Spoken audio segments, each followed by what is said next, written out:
காலையில கோச் வந்து பசங்க எல்லாத்தையும் பிராக்டிஸுக்கு ரெடியாக சொல்ல மணி சுத்தி முத்தி பார்த்துட்டு ரிஷிய ஆள காணோன்றத நோட் பண்ணி வேகமா மொபைல் எடுத்து கால் பண்ணி பார்த்தா கால் அட்டன் பண்ணவே மாட்றான். அப்ப கோச் வந்து ஏன்டா ஜட மாதிரி நிக்கிறேன்னு கேட்க உடனே ரொம்ப வயிறு வலிக்குதுன்னு அந்த இடத்துலயே உட்காந்துற. டேய் அவனை யாராவது கூப்பிட்டு போங்கடான்னு கோச்சும் அனுப்பி விட்டதும் வீராவும் கைத்தாங்களா அவனை கூப்பிட்டு வந்து ரூம்ல படுக்க வச்சுட்டு பிராக்டிஸ்க்கு கிளம்புறான். இங்க தங்கம் மணியை நினைச்சு ரொம்ப கவலையா இருக்க, நீ இப்படி அவன் கூட பேசாம இருந்தா அவனோட நிலைமை இன்னும் மோசமாயிரும்னு சொன்னதும் அவன் கூட பேசுறதுக்கு நீ எனக்கு ஹெல்ப் பண்றியான்னு கேட்க லாராவும் சரின்னு சொல்றா. அப்புறம் ரெண்டு பேரும் பாய்ஸ் ஹாஸ்டலுக்கு வந்து மணியோட ரூம்ல எட்டி பார்த்தா அவனை ஆளையே காணோம். அதனால சரி பக்கத்துல எங்கேயாவது இருக்கானான்னு பாக்குறதுக்காக ரெண்டு பேரும் கிளம்புறாங்க.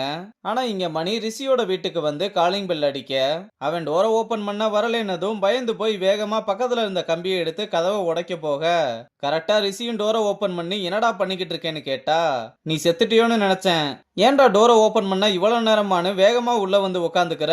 ரிஷியும் சரக்கை எடுத்துட்டு வந்து கொடுத்து, டேய் இதுக்கு முன்னாடி சரக்கு அடிச்சிருக்கியான்னு கேட்க யார பார்த்து என்னடா கேட்டேன்னு முரட்டு குடி குடிக்கிறான். அப்ப ரிஷிக்கு கால் வர அவனும் உள்ள போய் மொபைல் எடுத்து பார்க்கும்போது மணி பின்னாடியே வந்து பார்க்க என்னடா பண்ணிக்கிட்டு இருக்க, தங்கத்தை இம்ப்ரெஸ் பண்ண டிராமாவான்னு கேட்டதும் அவளை இம்ப்ரெஸ் பண்ண யார்கிட்டயும் வந்து நடிக்கணும்னு எனக்கு எந்த அவசியமும் இல்லைன்னு சொன்னதும் அப்ப தங்கம் என்கிட்ட பேசுறதுனால என்கிட்ட ஃப்ரெண்டாக ட்ரை பண்றியான்னு கேட்க யாரு உன்கிட்ட ஃப்ரெண்டாக ட்ரை பண்றா, எனக்கு ஒன்னும் ஃப்ரெண்டா நடிக்கலாம் வராது, சொல்ல போனா எனக்கு கிரிக்கெட்டே வராது.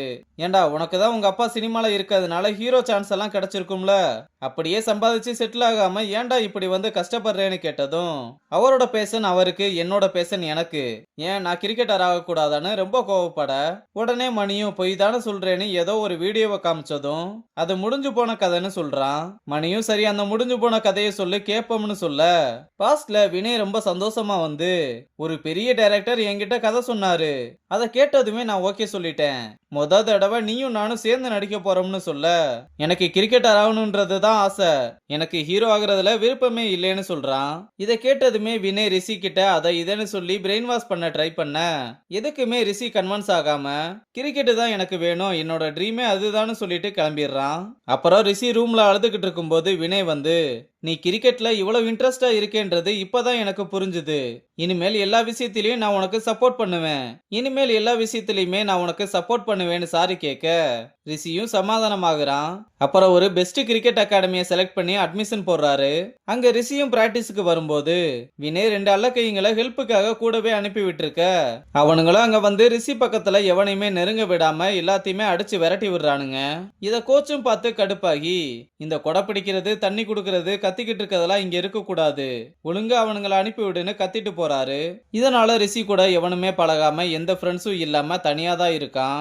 அப்புறம் நடக்க போற டோர்னமெண்ட்ல நல்ல பிளேயரை தூக்கிட்டு ரிஷியோட பேரை சேர்க்க இதனால பசங்க எல்லாம் அவன் மேல செம்ம காண்டாகிறானுங்க. கோச்சுக்குமே இது பிடிக்கலைனாலும் மேலிடத்துல இருந்து வந்த பிரஷர்னால என்ன பண்றதுன்னு தெரியாம சரின்னு சொல்லியிருப்பாரு. அப்புறம் டோர்னமெண்ட்ல வினய் வந்து டாஸ் போட்டு ஆரம்பிச்சு வைக்க ரிஷியோட டீம் பேட்டிங்கை சூஸ் பண்றாங்க. அப்ப ரிஷி பேடப் பண்ணும்போது பசங்கெல்லாம் இவன் அப்பனாலதான் இவன் ஸ்குவாட்ல இருக்கான், இதுல ஆடு என்ன கிழிக்க போறான்னு பாக்கலாம்னு சொல்ல இதை கேட்டு ரிஷியும் கோவப்பட்டு நானும் ஒரு கிரிக்கெட்டர் தான், அதை ஃபீல்டுல காமிக்கிறேன்னு சொல்லிட்டு கிளம்புறான். அப்ப கோச்சும் இன்னைக்கு இந்த கிரவுண்ட் உனக்கு ஒரு பெரிய பாடத்தை சொல்லி கொடுக்க போகுது, முடிஞ்சா நல்லா விளையாடுன்னு சொல்லி அனுப்பிவிட வெளியே உட்காந்து வினயும் நல்லா என்கரேஜ் பண்ண ரிஷி ஃபேஸ் பண்ண ஃபர்ஸ்ட் 3 பாலுமே அடுத்தடுத்து டாட் பண்ணிக்கிட்டே இருந்ததுனால ரொம்ப பதட்டமாகி கோச்சு சொன்னது பசங்க சொன்னது எல்லாமே மண்டைக்குள்ள ஓடிக்கிட்டே இருக்க அடுத்த பால்ல ஹெல்மெட்லயே அடி வாங்கினதும் அப்படியே உட்காந்து எல்லாத்தையுமே நினைச்சு ரொம்ப அழுக ஆரம்பிச்சிடுறான். அப்புறம் பிரசன்ட்ல எல்லாருமே அப்பாவால தான் ஈஸியா எல்லாமே இவனுக்கு கிடைக்குதுன்னு நினைக்கிறாங்க, இதனால ப்ராப்ளம் இருக்கான்னு யாருமே என்கிட்ட கேட்டது இல்லைன்னு சொல்ல மணியும் அதனாலதான் அன்னைக்கு கிரவுண்டுல ஃப்ரீஸ் ஆகி நின்னுட்டியான்னு கேக்குறான்.